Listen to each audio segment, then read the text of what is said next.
bisa berdoa malah Yesus mimpi yang pertama itu Ovi ada di dasar laut yang paling dalam, terus airnya takut banget. Ovi itu diangkat, ditaruh di satu rumah di pinggir laut. Di situ banyak kerumunan orang yang marah. Terus mimpi yang kedua,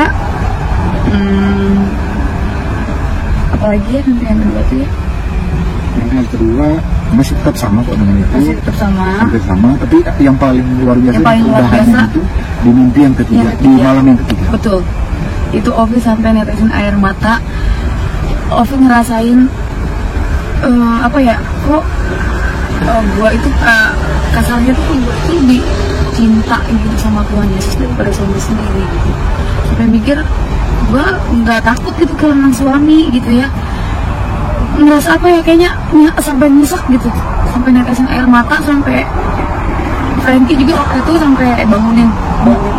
Karena mimpi yang ketiga itu saya senang kaget, dia dalam keadaan tidur, dia nangis, iya. Saya bangunin.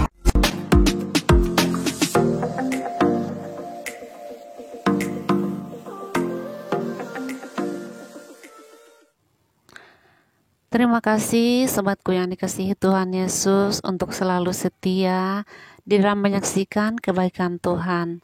Secara khususnya di dalam channel ini kebanyakan mengupload tentang kesaksian-kesaksian yang tentunya membangun iman bagi kita orang percaya.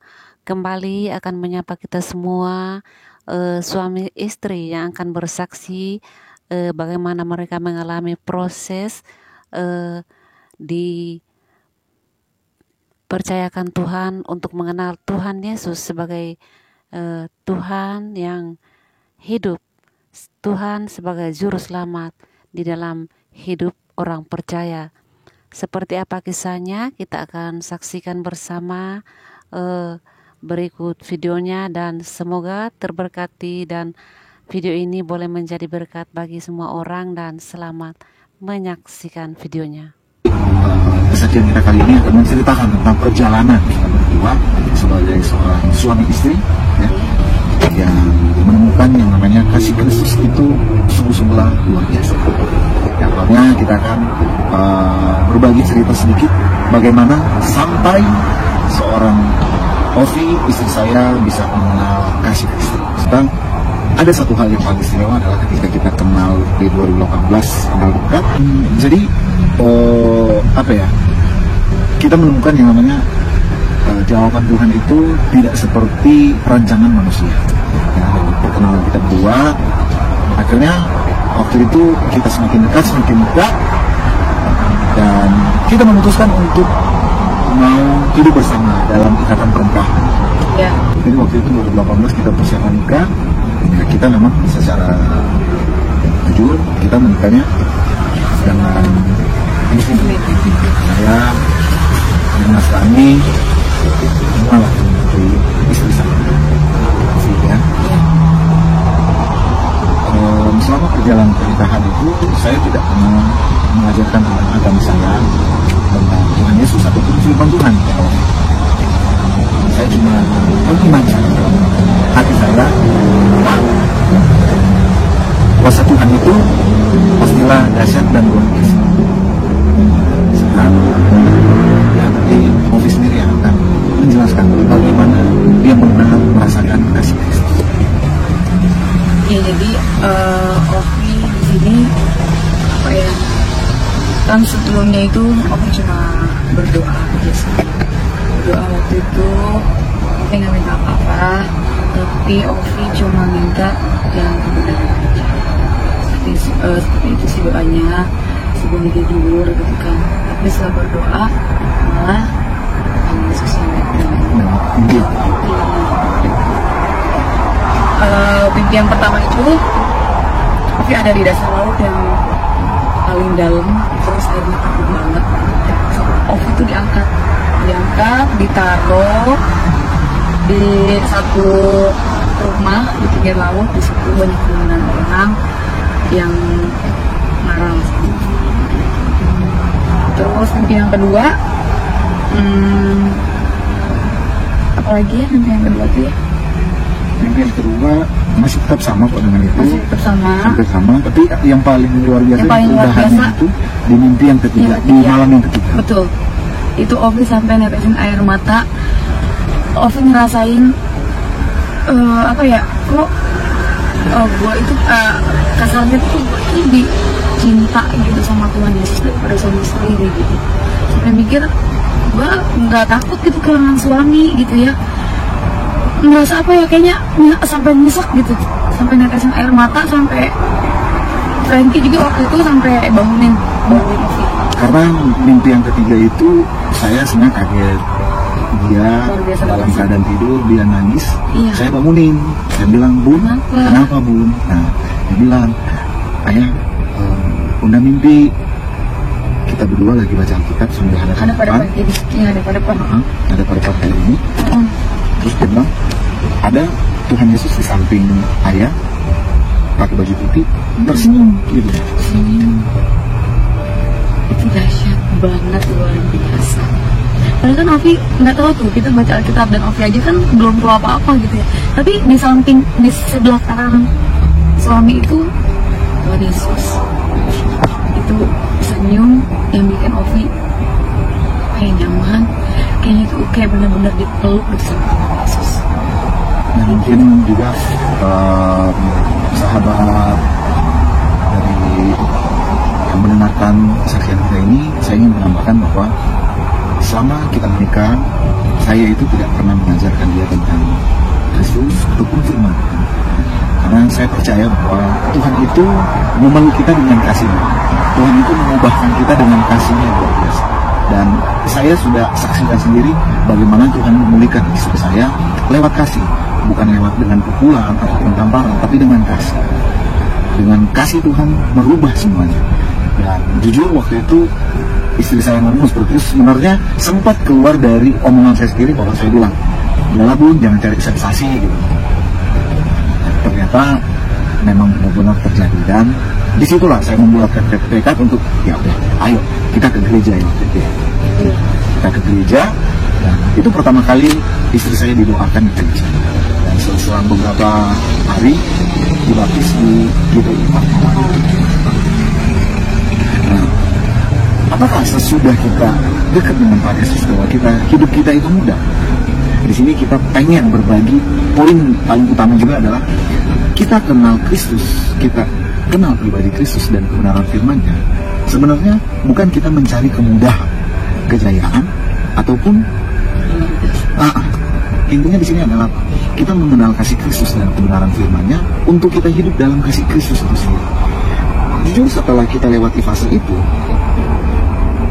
secara keadaan ekonomi hidup berat banget.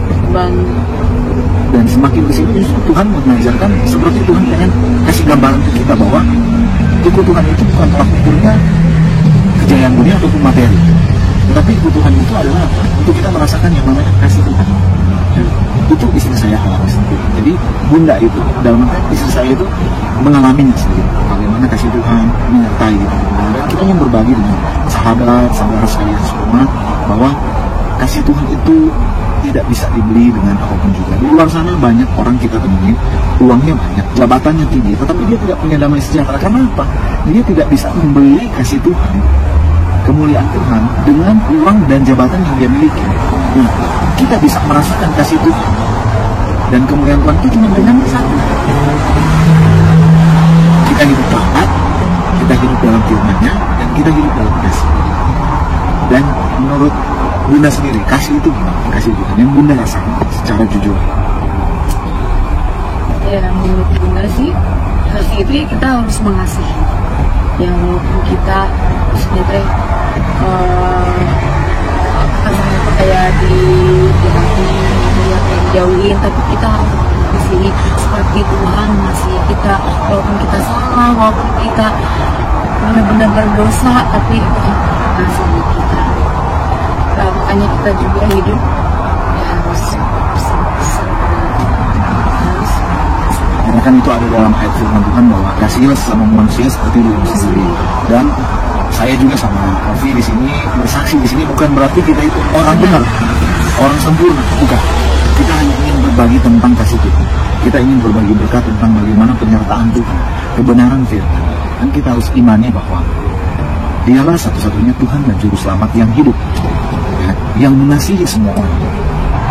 Istri saya, Bunda, mau memberikan berkat-berkat kasih Kristus itu bagaimana tuh Bunda alami, sehingga itu bisa menjadi berkat bagi saudara yang menonton channel ini. Ya, kalau untuk Ovi, pribadi Ovi sendiri, si Ovi benar-benar merasakan kasih Tuhan Yesus Kristus dalam kehidupan Ovi dan rumah tangga Ovi gitu kan.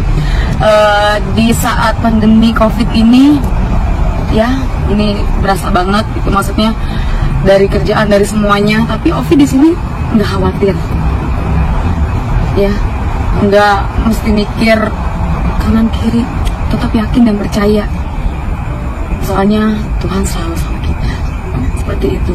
Jadi Ovi itu apa ya, ya udah jalanin aja gitu, hadapi aja dengan senyuman gitu ya. Terus apa ya, pokoknya lengkap banget deh, soalnya pas kita mau khawatir gitu ya, kita mau ke kiri khawatir, tapi pikiran kita ke kanan, oh ada Tuhan, tenang, ada Tuhan gitu. Mau sedikit khawatir, selalu balik lagi, ada Tuhan, seperti itu sih. Jadi ya benar-benar ngerasain kasihnya Tuhan gitu. Kita lagi marah-marah, kita lagi ngomel gitu ya, terus kalau ingat Tuhan, oh iya Tuhan aja gitu. Kalau gua salah, aku tuh nggak pernah diomelin gitu, malahan tuh Tuhan malah manggil lagi, sini peluk lagi gitu, biar kamu lebih ngerasain kasihnya aku gitu. Jadi saudara saudari sekalian, para saya mengikuti channel ini, di sini saya dan istri saya memang lebih concern untuk berbagi kasih Kristus dimanapun kami berada. Jadi semoga saudara seiman sekalian juga boleh berbagi kasih Kristus dimanapun kita berada. Karena gini, ujian terbesar saya sama istri saya ketika mengenal Kristus sebenarnya ada tantangan terbesar, karena sudah pasti kita udah tahu bahwa kita akan dikucilkan, kita itu akan dimusuhi, itu benar. Karena dalam firman Tuhan pun itu Tuhan Yesus sudah menyatakan bahwa sebelum kamu dibenci, mereka sudah membenci aku duluan. Jadi orang bilang bahwa kita ikut Tuhan Yesus itu adalah perkara mudah. Sebenarnya kalau boleh jujur, sebenarnya tidak mudah. Karena ikut Tuhan Yesus itu tidak mudah. Kita berdua alami, kita berdua mengalami yang namanya pasang surut, jatuh bangun. Secara iman pun kita jatuh bangun. Ketika kita dikecewakan, kita sempat sebel, sakit hati, marah. Tapi di sini kita belajar banyak bahwa ternyata bukan seperti itu. Kita harus belajar mengendalikan iman kita dengan baik. Kita harus merespon baik setiap hal-hal negatif yang masuk, agar kita ini adalah menjadi tubuh Kristus yang sepenuhnya, seutuhnya, dan memancarkan kemuliaan Tuhan sepenuhnya. Di sini juga saya cuma mau kasih tahu bahwa saya dan Ovi memberikan kesaksian ini bukan karena kami itu istimewa dan sempurna. Kami ingin berbagi kesaksian bahwa kita mempunyai Tuhan Yesus yang istimewa. Kita mempunyai Tuhan yang luar biasa dahsyatnya. Kenapa Tuhan kita itu dahsyat dan luar biasa? Karena Dia pribadi yang tidak pernah meninggalkan kita sedetik pun. Sekalipun kita pernah tersesat, sekalipun kita hidup kita hina, tidak pernah Tuhan Yesus itu meninggalkan kita. Tuhan Yesus sayang, Tuhan Yesus merangkul kita, memeluk kita dengan kasihnya yang begitu biasa. Yang tadi yang kita lagi mau kayak ke kiri gitu ya, Tuhan selalu bilang sini sayang gitu, kamu jangan ke situ, sini dipeluk lagi. Karena kan kita berdua alami sendiri ya, setelah kita menjalani hidup dengan Tuhan, bukan berarti kita itu hidupnya mulus dan bersih, kita alami yang memang benar-benar jatuh sadar lagi, ya Tuhan, kita nggak boleh di sini, kita nggak boleh di sini.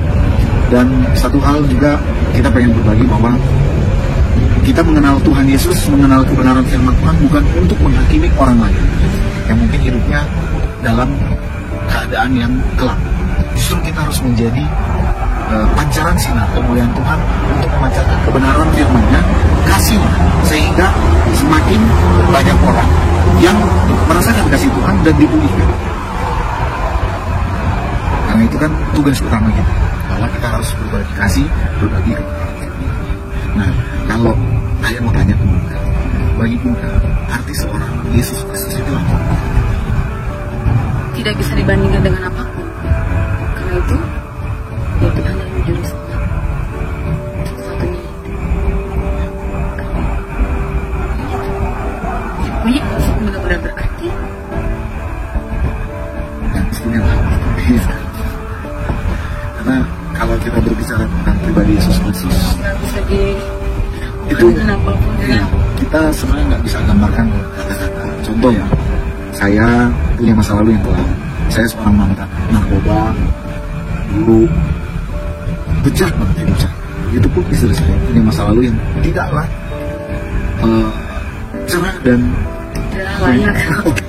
kalau mau dipikir bahwa kadang kita malu sendiri, kita ini sebenarnya tidak layak gitu di mata Tuhan. Kita ini hina gitu.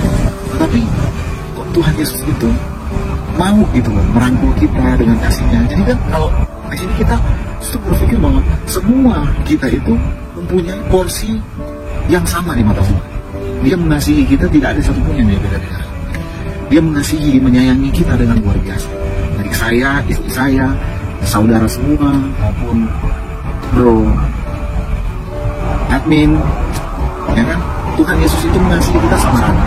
Bagi Tuhan kita itu istimewa. Cara kita meresponnya itu adalah kita jadikan Tuhan itu teristimewa dalam kehidupan kita. Nah, ketika istri saya mengalami panggilan mengenal Kristus, saya udah bilang sama istri saya, apakah benar-benar sudah siap untuk pikul salib? Tantangan terbesar orang yang ikut Kristus adalah satu, pikul salib. Nah, kita berbicara pikul salib itu bukan perkara yang mudah, karena kita harus melewati penderitaan, kita harus melewati tantangan, cobaan, ujian, tapi kita harus melewati itu semua dengan sukacita. Sukacita karena apa? Biasanya kan kita, maaf ya, dulu sebelum mungkin mengenal Tuhan dan firman Tuhan, kita rugi sedikit pasti kita membutuhkan. Aduh, masa aku cuma dapat segini, aku udah susah, aku udah baik loh sama dia, aku dibalasnya begini. Ada dalam firman Tuhan adalah apa? Apalah artinya kita berbuat baik terhadap orang dan mengharapkan balasan yang baik juga. Jadi intinya Tuhan mengajarkan kita untuk membalas setiap hal yang jahat, hal yang buruk yang terjadi terhadap kehidupan kita, untuk meresponnya itu dengan baik, dengan kebaikan, dengan kasih, agar orang-orang itu merasakan damai sejahtera dan sukacita. Tugas kita adalah mengampuni, mengasihi, memaafkan, dan kita harus menebar kebaikan, bahkan sekalipun kepada orang yang mengutuk, yang berbuat jahat terhadap kehidupan kita. Ya kalau untuk Bunda sih sendiri, untuk aku sendiri, untuk sahabat semuanya, apa sih namanya, walaupun kita dibenci kanan kiri itu kan, mau diomongin, mau dikucilkan, tetap harus mengasihi. Terus kita kayak Ovi juga kemarin pas sempat lagi panas-panasnya gitu ya, sempat dijauhin sama keluarga, tapi Ovi tetap kayak kita kayak tetap kayak mau hubungan baik keluarga. Tapi puji Tuhan 1 tahun berjalan semuanya udah betul, udah baik-baik aja ya, sama keluarga, sama mama, sama papa juga gitu. Jadi kita emang benar-benar ya udah kita harus mengasihi apapun itu, biar mereka pun mengasihi kasihnya Tuhan seperti itu. Jadi kan yang belum kenal Tuhan gitu kan bisa melihat dari kita.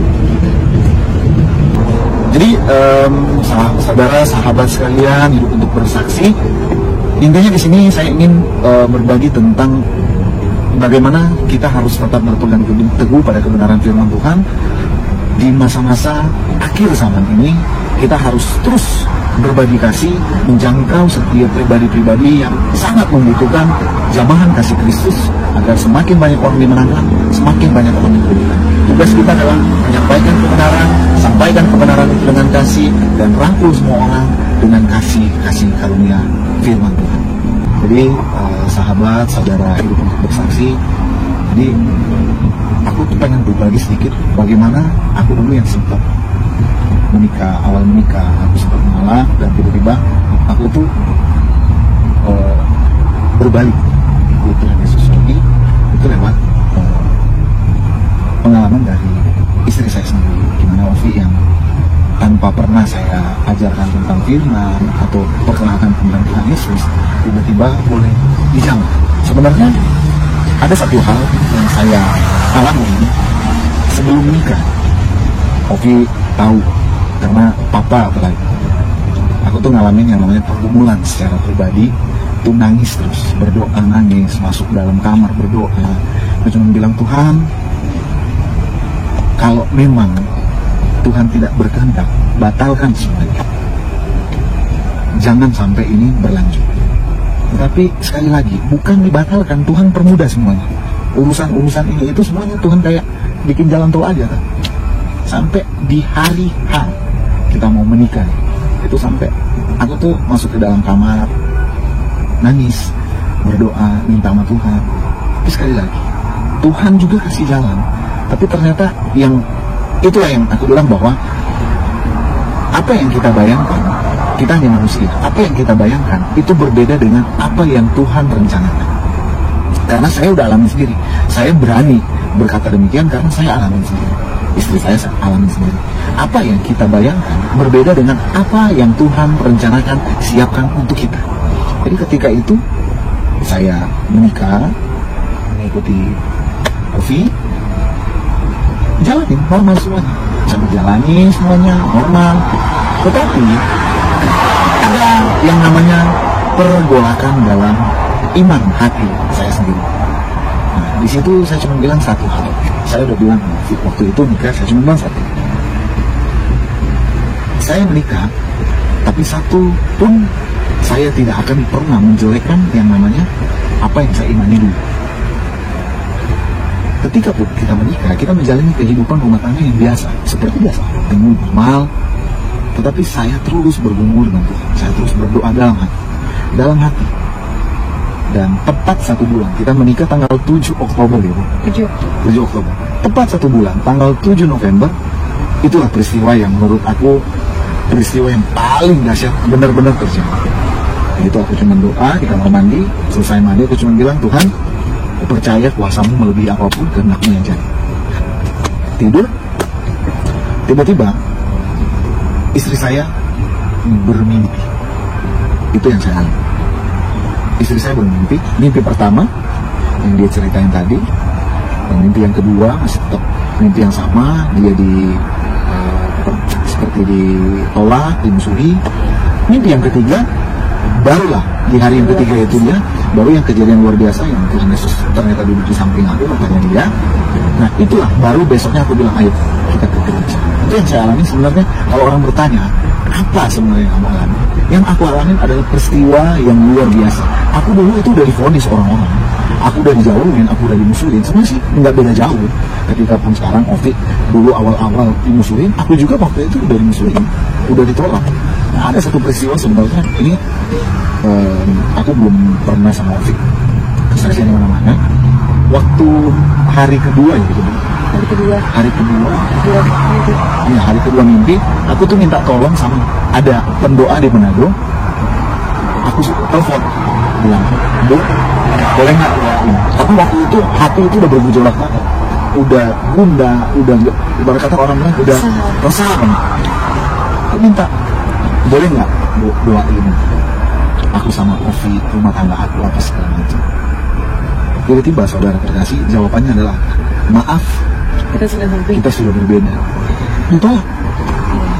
Aku sama Ovi itu sampai nangis sedih karena aku cuma ngomong, Bun, Tuhan tahu bisa kita, Tuhan tahu ya. Tapi saudara, ada satu peristiwa yang biasa. Selang berapa bulan aku sama Ovi tahun baru pulang ke Manado, dan ternyata ibu itu mengutus satu orang datang ke rumah untuk minta maaf. Ada satu peristiwa yang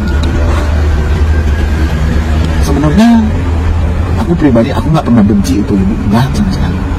Marah nggak, dendam ataupun menyimpan yang namanya akar kepahitan sama sekali nggak. apalagi menutup. Tapi tiba-tiba dia mengutus satu orang datang ke rumah, dan tiba-tiba orang itu ngomong, Ovi, Frankie, saya diutus oleh ini, mau mohon maaf sama Ovi sama Frankie. Ternyata ibu itu udah nggak bisa jalan. Aku sama Ovi sampai kaget, loh kok bisa begini. Jadi itu jadi semacam satu gambaran buat saya sama Ovi. Mungkin kan saya sama Ovi berpikir, oh kita berdua udah dapat lawatan Tuhan nih, kita udah spesial, kita udah istimewa. Dengan begitu mudahnya mungkin kita akan menolak orang dan memandang orang yang hidupnya mungkin dalam masa kelam atau jauh dari Tuhan, dan kita langsung berpikir bahwa dia tidak layak, dia berdosa, dia tidak sebanding atau setara dengan kita. Itu adalah kesalahan terbesar ketika kita merasa iman kita sudah sangatlah luar biasa. Nah, itu aku selalu belajar dan latih sama Ovi untuk kita jangan menjadi pengikut Kristus yang tahu firman terus kita menjadi angkuh iman. Justru kita, tugas utama kita adalah apa? Kita harus berbagi firman Tuhan, merangkul semua orang dengan kasih, karena kita juga dirangkul oleh Tuhan dengan kasih-Nya. Kita nggak boleh memvonis siapapun. Siapapun juga di luar sana, itu Tuhan sayang semua, dan akan tiba saatnya mereka itu akan dipulihkan. Nah, tugas kita sebagai orang yang mengenal kasih Kristus dan kebenaran firman Tuhan adalah kita harus berbagi kebenaran firman Tuhan dan kasih Kristus dimanapun kita berada terhadap semua orang. Dan ingat, kita tidak boleh menyimpan dendam, kita tidak boleh menyimpan benci, amarah, sekalipun itu terhadap orang yang jahat. Kalau mau tambahin juga di sini, kita alamin yang berkata apa ya, secara ekonomi kita melalui yang namanya hidupnya itu memang kalau boleh dibilang tiarap dan terkapa. Ya kalau itu kayak baik ya ngerandang. Iya, jadi gimana sih kita yang waktu itu kita alami, kita sampai ngumpulin receh cuma untuk makan, buat istirahatkan istri, buat makan. Ya tapi itulah, kita harus ngelewatin itu, kalau enggak nanti kita udah besar kepala duluan ya. Jadi gini, tambahan di sini sebenarnya ketika kita lewati ujian seperti itu, ada satu hal yang aku tuh bilang gini sama istri, aku bilang gini, dia di dunia entertain, mungkin saya udah lama ditinggal, nggak ada artis yang istilahnya habis nikah tiba-tiba makan, itu maaf ya, saudara, itu kita ngumpulin duit receh 100 perak. Mending kalau 500-an gitu ya. Cepetan 100 perak, terus diikat pakai lakban, ditukar ke Indomaret, cuman untuk beli token listrik sama makan. Sama makaroni. Nah, saya masak untuk tuh bikin sup, makan. Aduh, itu luar biasa banget sih. Terus di usaha kita mengalami yang namanya pasang surut, tiba-tiba usaha tidak jalan, terus tiba-tiba ada beberapa event cancel. Nah, di sini Tuhan kasih pelajaran yang luar biasa, bahwa satu pesan yang paling dahsyat banget yang kita serap dan kita dapati dari apa yang kita alami ini adalah satu, kita ikut Tuhan bukan kejar materi. Banyak kan kita tuh sering ngejar materi tapi lupa ngejar Tuhan yang ngasih materi. Iya, jadi kita itu ikut Tuhan itu untuk mengejar kemuliaannya, untuk mengejar firman-Nya, untuk mengejar kasih-Nya. Bukan kita tolak ukur, oh kita harus ikut Tuhan biar hidup kita diberkati. Nah, berarti kita ikut Tuhan itu berharap timbal balik dong. Ya kan, sementara Tuhan saja menebus dosa-dosa kita, saya dan istri saya dan saudara sekalian yang berdosa ini, yang hina ini di kayu salib. Apa yang diharapkan dari kita? Ada nggak dia menuntut imbalan dari kita? Enggak. Berkat itu kita cari lewat perjuangan kita, kerja keras kita. Tuhan sudah siapkan berkat itu dengan kapasitasnya masing-masing. Ada, iya, yang penting kita kerja yang halal, kerja yang benar.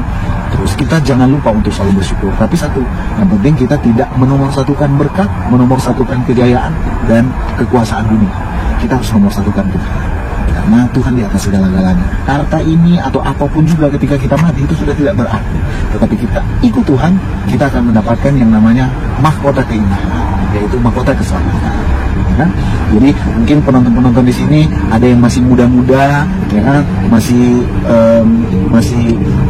belum menikah, ya kan? Jadi sebelum mempersiapkan pernikahan, paling utama persiapkan dulu bekal firman Tuhan agar nanti ketika membangun rumah tangga tidak enak, ya. Tapi satu pesan kita berdua, jangan tukar Tuhan Yesus dan kebenaran firman-Nya dengan apapun juga. sekalipun nyawa taruhan.